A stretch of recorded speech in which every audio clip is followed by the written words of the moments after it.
The Somali community is a vibrant tapestry of traditions, dances, cuisine, marriages, culture, and religion, richly woven into the fabric of their lives. At the heart of Somali culture lies a deep sense of unity, forged by centuries-old traditions and values passed down through generations. Somali dances like the lively danto and the energetic brambur are more than just rhythmic movements. They are expressions of joy, celebration, and storytelling. Somalis share their practices with us.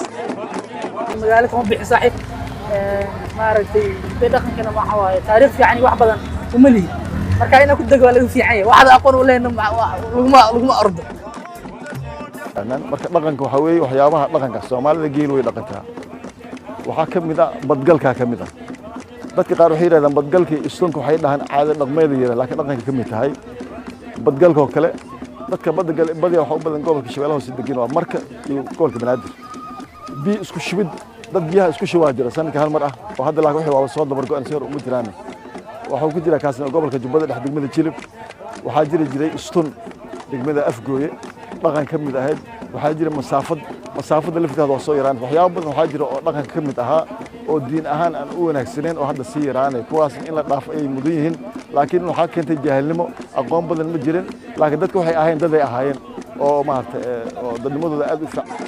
These dances often involve graceful motions, colorful attire, and rhythmic beats that captivate and unite the community, creating a sense of belonging and shared identity. Somali cuisine tantalizes taste buds with its diverse flavors and aromatic spices.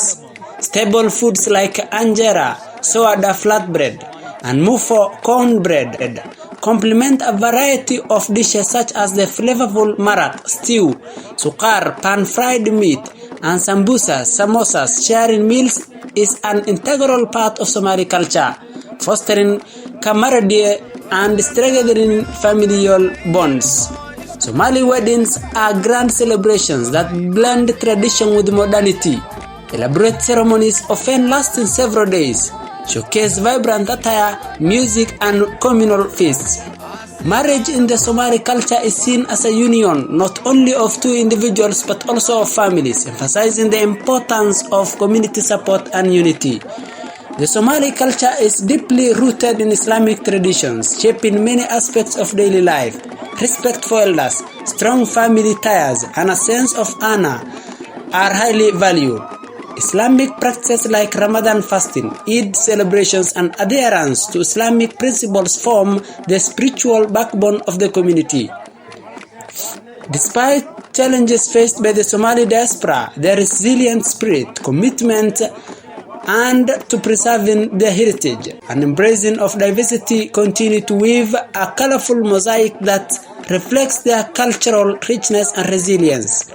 Through their dances, aromatic cuisine, joyous celebration, and unwavering faith, the Somali community thrives, fostering a vibrant cultural identity that resonates within and beyond their borders.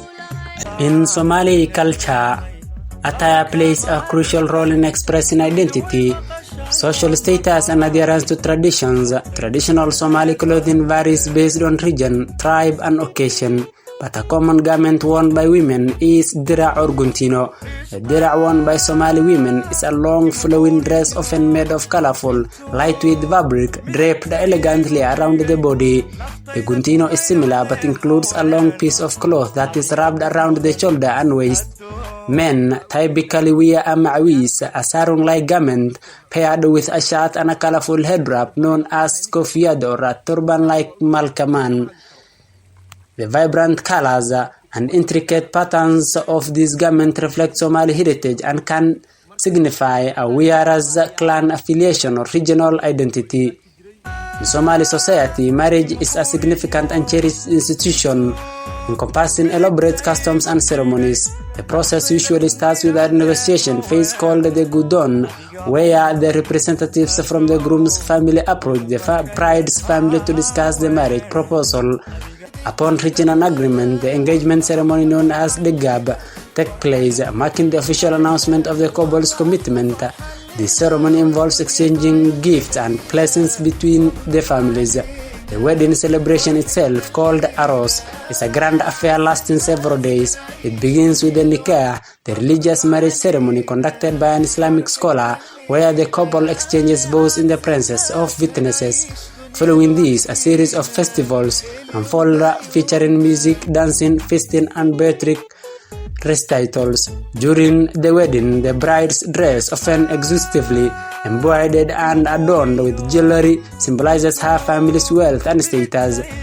Elaborate henna patterns on the bride's hands and feet, known as dagan elis, are almost the part of the tradition, symbolizing beauty, fertility, and protection from evil. The celebration brings together the community, fostering unity and strengthening social bonds, while also upholding the values and customs passed down through generations. مبروك علينا فرحتنا الليلة يا أعز الناس هنعيش دنيا لوحدينا اليوم ده يومنا ومين يلومنا عيشني يومين حلوين من اللي في خيالنا وهلا هلا هلا هلا قمر بجد ما شاء الله وهلا هلا هلا هلا أنا بين إيديك بحلم ولا والله أحلى فرحة الليلة فرحة لما كل العيلة والله أحلى فرحة الليلة والدنيا في عيوننا جميلة هلا هلا هلا هلا قمر بجد ما شاء الله وهلا هلا هلا هلا أنا بين إيديك بحلم ولا والله أحلى فرحة الليلة فرحة. As we conclude our feature story, I hope viewers of MMU TV now know the cultural practices of Somali community. I'm Abdisamad Loge.